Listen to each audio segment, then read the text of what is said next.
Okay, I think everybody's basically back. We've got a real important topic to talk about, which is cybersecurity. And before we do that, I'd like to introduce our fantastic panelists. Starting in no particular order, to my right, we have Jerrel Conerly. Jerrel, if you would take just a moment and introduce yourself, please. Mic check, we're good? Maybe. Jerrel Conerly, I'm with the Department of Homeland Security under CISA, a cybersecurity advisor. I've been there with them a little bit over a year in the Houston region, South Houston. Awesome, and next we have Ms. Phylicia Hill, if you would introduce yourself, please. Good morning. My name is Phylicia Hill. I'm the co-founder, CEO of H5 Strategic Alliances, professional consulting services. And next, Mr. John Flores. I am the Associate Vice President and Chief Information Security Officer here at UTMB Medical Branch, so right down the road here in Galveston. So happy to be here, and thanks everybody. And also Mr. Brad Bricker. I'm Brad Bricker, CMIT Solutions. We're an IT services franchise, and I service the southeast side of Houston. Hello, test. Yeah, if somebody from tech, we've got one mic that's not working. And while we're working on that, here's how I'm going to introduce myself. I'm going to start with an icebreaker, if you don't mind. I'm going to tell you 3 things that are true and 1 thing that's a lie. And when we're done with that, you can tell me who I am. All right, so the first thing is I have bought and sold over 300 kilos of cocaine. That's number 1. I have personally bought and sold over 300 kilos of cocaine. Number 2, I've coordinated security details for 2 U.S. presidents. That's number 2. Security details, 2 U.S. presidents. Number 3, I've fallen over 110 feet without a parachute and lived to tell about it. 110 feet, no parachute. I did live to tell about it. And number 4, I had 3 sisters and 1 brother. All right, we'll go over that. You raise your hand if you think it's a lie. Cocaine, raise your hand if you think that's a lie. Presidents, raise your hand if you think that's a lie. 110 feet, no parachute, raise your hand if you think that's a lie. 3 sisters, 1 brother, raise your hand if you think that's a lie. All right, here we go. USDEA, my very first job. I have bought and sold over 300 kilos of cocaine. I like selling it better than buying it, and here's why. No, really. Package it up, take it out on the street, you buy it from me, you give me the cash. I take the cash down to the DA's office, I go through the process, and before you know it, I've got a lot of money in my departments, and I can go buy cars, invest in bullets. It was a great opportunity. Number 2, Bush Sr. and Clinton. Absolutely. Number 3, I was on a bungee cord, not a parachute. I might have pee-peed about that much. And number 4, I was born with 3 older sisters. I'm the only boy in that family, so no brother, so that is a lie. And my oldest sister was 23 years older than me. The youngest of the girls was 13 years older than me. And I'm that tough guy you just heard about because as a child, I wore dresses and lipstick. So I'm a boy named Sue, so that's who I am. And thank you all for having us today. And let me tell you what I think. I think that cybersecurity is probably said to be one of the most underrated endeavors for small businesses. We invest our money and our time in physical plant security, the cameras and the locks, and maybe even life safety, make sure we know CPR and have an AED on the wall. But we don't spend time and money on cybersecurity until something happens. And this is probably one of the most important things you're going to hear today. That's my opinion. And when I read the bios on these panelists, I don't think you could have smarter people to try to tell you how to keep your business, your data, and your financial assets protected and safe. So with that being said, let's get started. All right, I'm gonna start with Mr. Conerly. I'll rotate through our panel, and I'll give each panelist a chance to follow up or respond to each question. First question. Based on your professional experiences, what are some common misconceptions small business owners have about cybersecurity? Mr. Conerly. Well, starting off, as always, everyone thinks, oh, I'm way too small, I'm not a target. Actually, you're going to be number 1 because I'm not going to attack the Chevron, Exxons of the world. That's billions of dollars. I know that they have security. If you guys have the special type of data even though you think you're just doing transactions for people. I want that. I want credit card information. I'm going to steal it. But also, you have the lack of talent. You don't even know where to start. Like, who do I hire? Like, what is cybersecurity? That's what you guys are probably asking. You don't even know. You're looking at resumes now, like, it doesn't work. So that's the first part when it comes to misconception. We also think that security is a nuisance, an obstacle. It should be more than that. Make it fun. I'm sure you've all worked, even though you have small business, you worked in private sector with your jobs. They should always put out your little security training, things of that nature. That should be something that you're looking at. Should never be put on the back burner as a whole, as a business. So those are some of the first things I look at when it comes to businesses. And I'll open it up to the other panelists. Anything to add?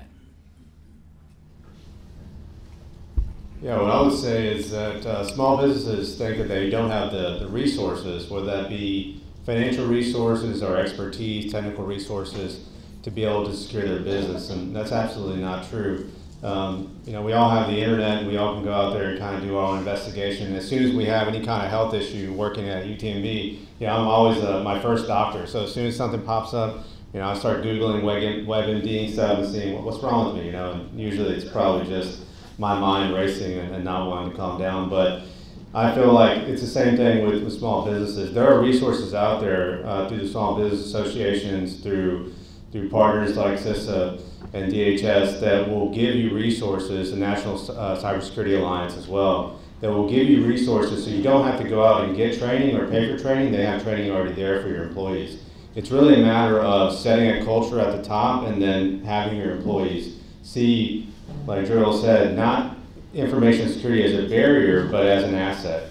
Just the same way that we protect life safety and things of that nature, we need to also be protecting our information technology and data. And so there's also funding out there available too. There's grants that you can take advantage of. So don't ever let education or money be a barrier, which I think is a lot of the times what small businesses and medium-sized businesses will do, is they'll put that barrier up and say, I don't have the technical expertise, I don't have the staff, I don't have the money. Those resources are available. It's just about going out and finding them. And if you ever need help finding those types of things, I'm sure that anyone on this panel, I don't want to put you guys on the hook here, but I think that's why we're up here. The more secure we are as individuals and as small businesses, the more secure we are as a whole. And information security champions are very much needed throughout not only large businesses, but especially in our small businesses. We want to protect everybody. So resources are out there. I think one of the misconceptions is that I don't have that money or I don't have technical expertise to do that. Flores, thank you very much. Any other comments? I think they covered it good. Yeah. All right, we'll go to Ms. Hill. Ms. Hill, what are some of those prevalent cybersecurity threats faced by our small businesses today? Okay, so I was starting off by saying some of those security threats that are most prevalent, or malware, phishing, different things where you really need to educate your employees on things that occur that they should be expecting. It's not a matter of if you'll be attacked, it's a matter of when you'll be attacked, and people need to be prepared. So you do need to educate your staff on making sure that they recognize those types of things like the phishing email that come through. Awesome, thank you, Ms. Hill. Any other comments? Yeah, I agree. It's the business compromise email is, I think, the biggest thing I'm seeing in our industry now is email security. They get into your email, they'll create their own accounts, try to use that email then to, say change your deposit from your vendors, to getting your check sent to their account instead of yours. And so just having procedures and separation. Another big thing is, to piggyback off of what they were saying, you should also know your people. When you're doing tests, we call them phishing drills. She was saying that's probably the leading cause or attack. Think about your people, whether it be a blue collar, white collar, or just they like fun. Let's say we do attacks just to do intrusion tests. People love Taylor Swift. That's going to be a test. We send out an email to say free Taylor Swift tickets. Everybody's going to click it, right? That's what we love. I say, oh, when is the job going to really give out free Taylor Swift tickets? All right, that's a phishing attack. You should know your people. That's how you should test them. When I say keep it fun, that's what we're looking at. So now when you get the report, the analytics or those metrics, you say, okay, our people are still ignorant when it comes to emails. We need to fix that. That's where you start. So that's a culture that you build. Know your employees, your staff as a whole. That's something you look at. I love myself. I love to do the softball team because everybody wants to play softball for the job. They sign up for that. But knowing that your boss doesn't send out pleasant emails after or before 8 o'clock after they had their second cup of coffee, right? So those are something that you need to look at as well. Thank you. That's awesome information. Any other comments? All right, moving on to the next question, and Mr. Flores. How can businesses effectively conduct a cybersecurity risk assessment, and what key areas should they focus on? So I think when you're talking about risk assessment, you need to make sure that you adopt some type of framework or strategy around identifying risk. And the beginning of that is to look at what are the critical parts of your business that you cannot lose operationally. We do this at University of Texas Medical Branch. And so we have a standard of security, and then there are things that applies to everything, and then there are things that we really strive to protect even more so, like patient information, personal identifiable information, or intellectual property. So I would say the first step in a risk assessment process is to look at your business as a whole. Determine what are the things that you want to protect and what are the things that are most at risk. So one of the biggest examples of this, and we've talked about a little bit this morning, it's payroll. If you don't pay your employees, they're probably not going to show up. And your employees are very important to your business. So protecting your employees is part of that risk assessment process, knowing your employees, like Jerrel said. And one of the things that you can do there is to make sure that your payroll systems are properly protected, that they're more protected than maybe some other things that are not as important in your business. So identifying those key critical aspects of your business that must be protected is step one in doing a risk assessment. And then also your key vendors. So we recently had, I don't know if anyone was affected by the United Healthcare Group breach, but it was huge in the healthcare space. Many providers weren't able to submit claims. Many providers were unable to pay their employees or fill prescriptions. And so vendor risk is a big risk to any business. You have partners that you depend upon, that your business depends upon. And you need to make sure that those partners are properly secured and that they are meeting the requirements to your business. And so those are the two key things. Identify key parts of your business that need to be protected and are most at risk. And then also look at those vendor relationships and make sure that they're properly protecting your information as well. All right, any other comments? I'm going to say one thing. If you don't have the capacity to do a cybersecurity risk assessment yourself, you can always reach out to a company that can assist you with that. And it's best to make sure that you do it rather than not do it at all. Individuals can also take advantage of the Federal Trade Commission site. They have information about cybersecurity there. They have videos, they have case studies, they have articles. And so if you really want to get educated on that information and share it with your staff, it's a good place to go. And you can also require your staff to watch those videos and then have discussions about that as well.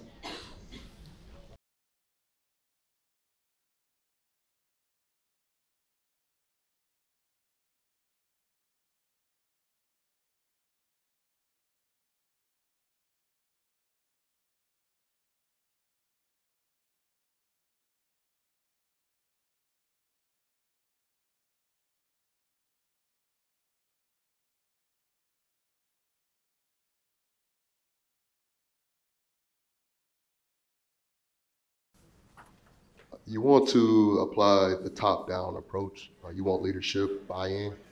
Even if you're just an analyst or starting, you want your management to say, okay, this is important. We need to prioritize security. Because with their buy-in, it's not an obstacle anymore. You need money, you need resources, or we don't have the bandwidth. They're going to make that happen for you. Sorry, Jude. The keeping it fun part, that's just so everyone isn't bored or trained. Just try. No one cares after that. We're going to do our annual training, go from there. No, that's the fun part. But conducting those drills, with CISA, myself, Homeland Security, we provide free training, workshops, exercises. All that is free, even vulnerability scans. We have face-to-face training as well. self-paced. So all those are available free of charge. Everybody loves free 99, right? So I have a few cards if you do want to talk to me about that. We do have that available for you. So just get with me. I hope I brought enough. But that's always an option.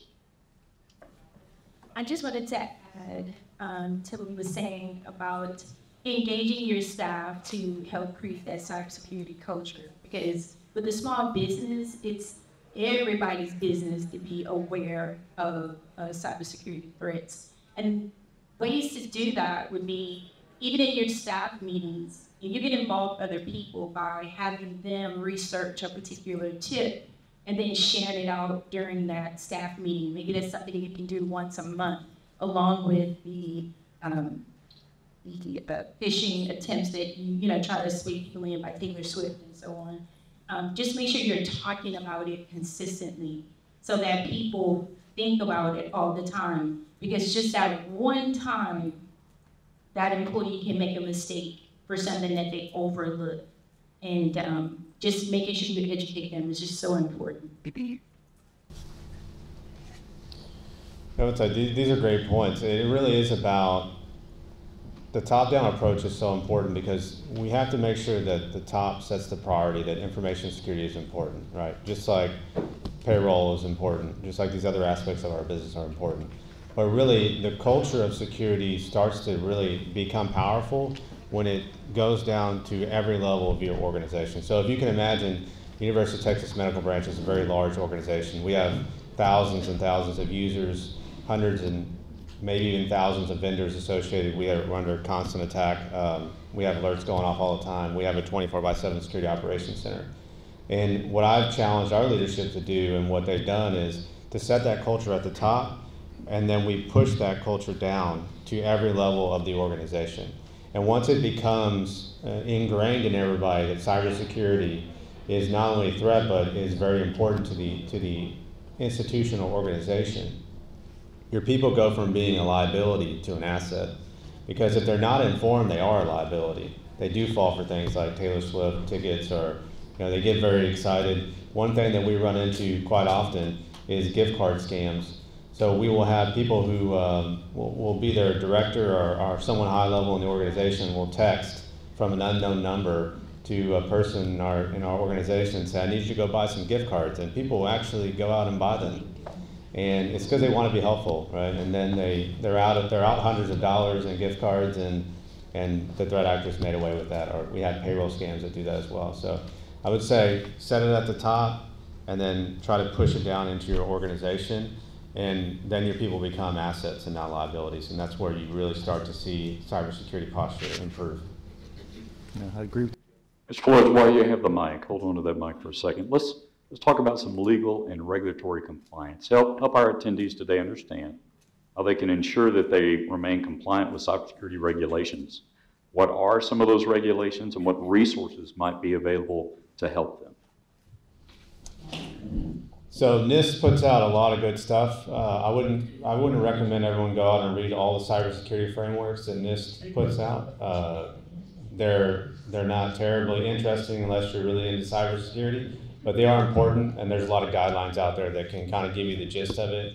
It's just about basic controls. But if you're dealing with stuff like FERPA, financial information, Sarbanes-Oxley, if you're looking at PCI compliance, if you're taking credit card information, those are the types of things that you probably want to be aware of as to what your requirements are from a compliance standpoint and what controls these agencies and these regulations and bodies are trying to get you to do. So if you adopt a cybersecurity strategy and uphold a standard, whether that be the NIST standard or the CIS controls, you will most of the time be in compliance with these types of regulations. But it really is about knowing your business. I mean, you guys all know your business. You know what you do. You know what your people do every day. There's a lot of important stuff that's being done in this room from a business standpoint. But understanding where the data is and how that data may bump up against a regulatory body, we don't see a lot of times people go after regulatory bodies go after small businesses from a compliance or like fining them or punitive standpoint, but it is good to protect that data because you are a custodian of it and you are an owner of it, and it is important data. So I would say know the regulations that are part of your business. Probably one of the biggest ones is going to be PCI compliance, and then put those controls in place. And if you don't know what those are, find a consultant that can help you walk through that. And then once you develop that strategy and plan, it's just about maintaining it and making sure that when you make large changes to your technology footprint, that you're going back and doing that review again. So, Fantastic. Any other comments? All right, moving to Mr. Brooker. Brooker, what are some best practices that small businesses should follow to enhance their cybersecurity posture and to protect their assets? Well, we've already covered a lot of it. Education, number one thing, education. I say be suspicious of emails that come in, that not just Taylor Swift, but I know of an instance of an organization that it's a franchise system like I am, that they received an email from a fellow franchise. So they know the sender, but they've been compromised, and so common email compromises like that will take an email and then spread it through the whole address list of people in your address list, so they send it to all your friends. I'm sure some of you already received stuff in the email and then got a retraction later than the same day that, oh, that was an accident, that shouldn't have gone out, kind of thing. I know I've received several. So be suspicious of things come in. User awareness training is number one. That just having having proper tools and following processes. There's a lot of good simple things you can do. Password protection, don't use the same password on every account. That's easy way for hackers to jump from one system to another, maybe even to your bank. And with the breaches that they've mentioned, passwords are out there on the dark web. You should change your password and have different passwords. Those are two big ones. Thank you. Any other comments? I would go back to what I see a lot of time in small businesses, and when I've done some consulting work, is that they will allow their users or their employees to use a lot of personal services, personal email, personal Dropbox, storage online. I would say try to consolidate those things down into a business standard. Maybe get a domain with Gmail for your business if you don't already have one. Try to get away from those individualized accounts because if they get compromised, that's an access into your business. Put MFA on everything. There's literally no reason with the authenticator apps that we have today on our phones that we shouldn't have multi-factor authentication on everything. Everything that's important should have multi-factor authentication. You can download the Google Authenticator. You can download Google's Authenticator or Microsoft's Authenticator and use that to have rolling codes because your passwords are out there. With all the breaches, specifically just the AT&T breach that came out, another one, you should think that all of your data, as far as your personal data, is out there, as far as your passwords are probably out there. So you should have multi-factor authentication on everything, and you should set that as a standard for your employees, that they should also have that. Because again, your employees have access to your business just like they have access to your physical business. They probably have keys to your building, they probably have key cards to your building, they have a parking spot maybe out front, right? Then think about it in a digital way. When they have credentials into your business or access into your business, this is a really big important topic now that we're so remote post-COVID. We need to make sure that we're properly securing their access into our business from a digital standpoint as well. I'm moderated before, during, and after, which anybody in cybersecurity would say the same thing. You need to make sure that you plan for before, during, and after, right? All right, back to Mr. Conerly. How can small businesses ensure their third-party vendors are following good cybersecurity practices? What should they look for in vendor agreements? Well, your third party, I guess we need to get away from they dictate what you want. It's your business. They want your business as well. It's your money that you're giving them. So that service level agreement or that contract that you're putting in place, you need to dictate what you want. We get complacent when it comes to those agreements. It took forever to get with that vendor, right? And we spent so much money. We just love to set it and forget it. Oh, we're done, wash my hands with it. We can't do that. This should be an ongoing relationship. You might need to do quarterly meetings. That may need to be in the agreement. You need to set benchmarks saying, hey, did you do this or was this done? That's a checklist should be done with that. But especially for vulnerabilities when it comes to cyber, let's say a vulnerability, they have something that's severe, a critical vulnerability, or an incident actually happened. Are they notifying you? And in the next 24 hours, 48 hours, 72 hours, do you have that on paper to say that? I don't even care. If you want a Snickers bar delivered on the 15th of every month, put that in there. That's what you want, because that's your vendor, they're helping you out. That's what we need when it comes to that. So because in the end, you inherit the risk that vendor, whatever you're using, you inherit that risk also. So in an incident response plan, are they in your incident response plan and vice versa? Because something happens on their end, are they calling you? And if something happens on your end, are you calling them and saying, hey, this just occurred, this needs to stop, or you need to reroute here? It all depends on that. Fantastic. Any other comments? All right, moving on back to Ms. Hill. How can small businesses stay ahead of new and evolving threats? And what trends should they be aware of in the coming years? Staying ahead of new and evolving cyber threats is really about educating yourself, paying attention to different articles and different things that are going on that are talking about what's going on. I know AI is going to be really, really big, or it's really big now, but how AI can be used against you is something that I think is of concern as well, especially with machine learning and things of that nature. Just stay educated, stay abreast of those studies. Things that you can do to prevent threats, along with what everyone has said, is putting those tools and technologies in place to protect yourself. Patch management is simple, but it's something some people don't do. You need to be making sure that you're doing that with your technology, as well as backups and updates.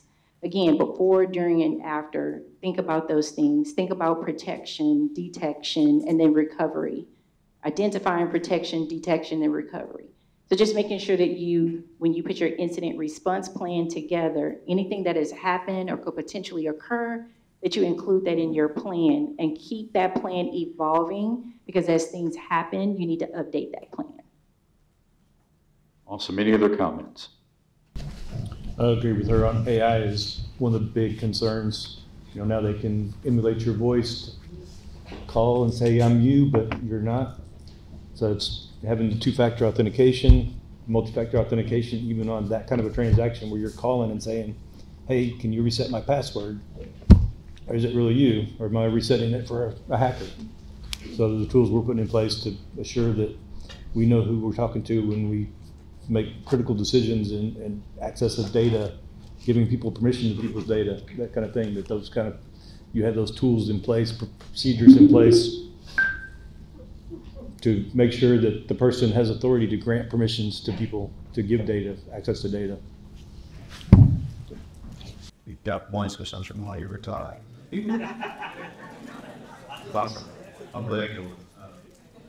I would say remote workforce is a huge thing post-COVID, like I said. I mean, we went from 60% remote, you can do 60% remote at University of Texas Mountain Ranch, and now we have people who don't come into the office at all. So much so that we gave up office space because people are working from home now.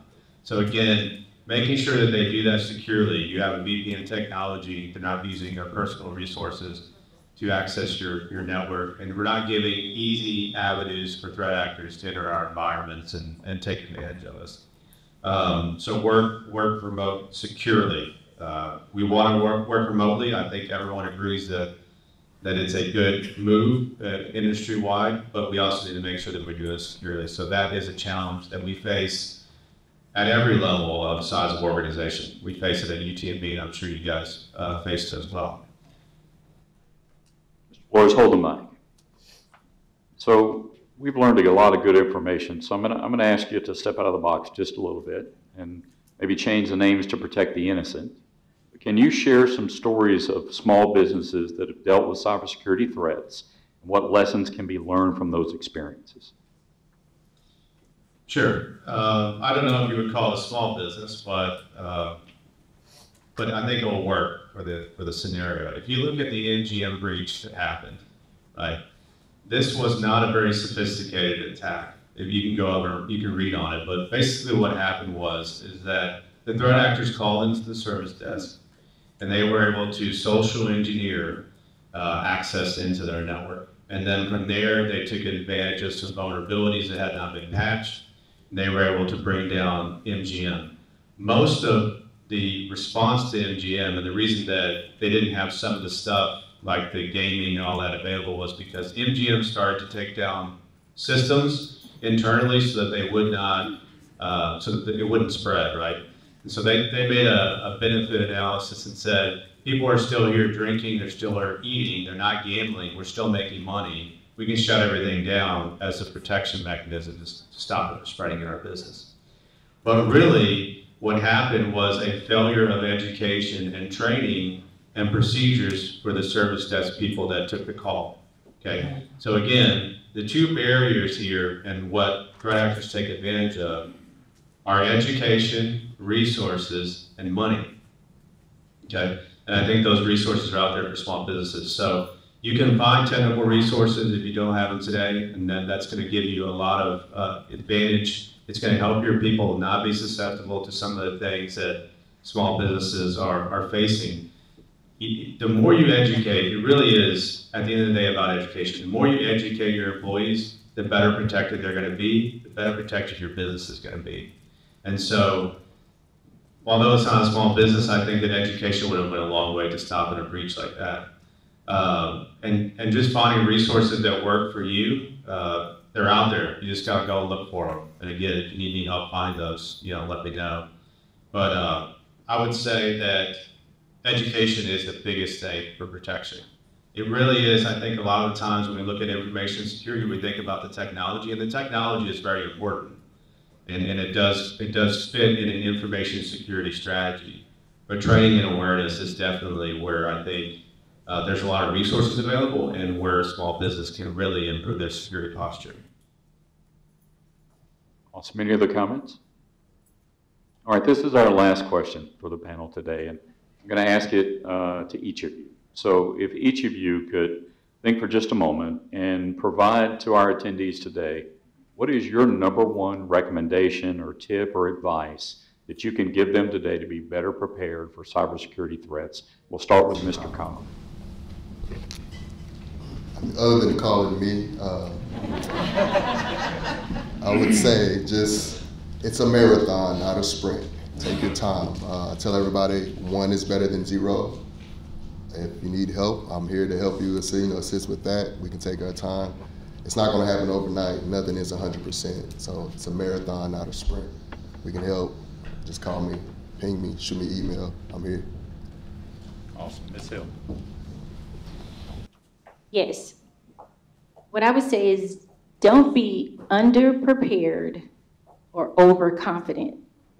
Make sure that you have planned and prepared yourself accordingly. Remember, before, during, and after. You need to be aware of those 3 things in terms of potential threats. What do I do before? What do I do during? And what do I need to do after? I'll give you 3, even though you didn't ask, but invest in your people and help them see the benefit of security. Those are really the top 2. Okay, and again, take them from a liability to an asset. Empower them to make good cybersecurity decisions by creating a culture of cybersecurity in your business. Make it just as important as all the other things that are important to your business. And use all the tools at your disposal.